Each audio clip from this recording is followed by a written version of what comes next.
Well, that was the rabbi of two American hostages freed today by Hamas, Judith Rana and her 17-year-old daughter, Natalie, speaking today to the Red Cross just after their release. They're just two of more than 200 people kidnapped by Hamas during the surprise attacks on Israel on October the 7th. CTV's Heather Wright is standing by in Tel Aviv and has the latest tonight. Heather, let's start with those reports, the hostages being released, and the latest that you're hearing on that.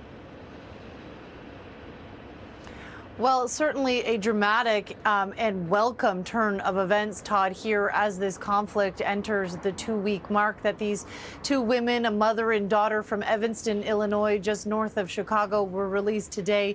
A negotiated release with the help of the Qataris. We're told that they were released at the Israeli border with Gaza, taken to a military base in central Israel, and that's where they will be reunited with family members. We know that they were in Israel celebrating the 85th birthday of Judith, her mom, and they were taken along with many others from the kibbutz that they were visiting on October 7th. So certainly great news, good news for this family, and also hopeful news for the many other families who have loved ones that they believe are held hostage in Gaza.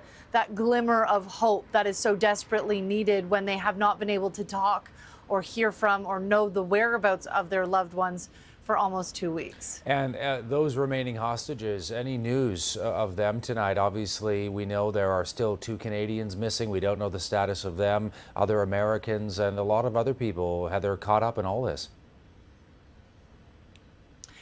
No, we don't know the status of them, but we do know that more than 40 different countries are represented in those hostages. People from 40 different countries were kidnapped on October 7th. As you mentioned, Todd, Canadians among them.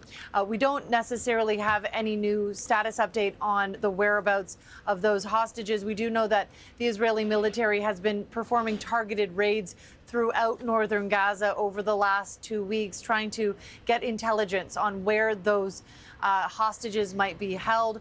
Of course, that's something that is top of mind if and when the Israeli military goes into Gaza. They want to know where those hostages are in order to try to get them back safely. So certainly one of the first steps that will happen is that those two women will be debriefed by intelligence officials, by people involved with the military, and try to find out exactly what they know, what they saw, what they experienced over the 13 days that they were held hostage. All right, CTV's Heather Wright joining us from Tel Aviv. Thank you, Heather, for this.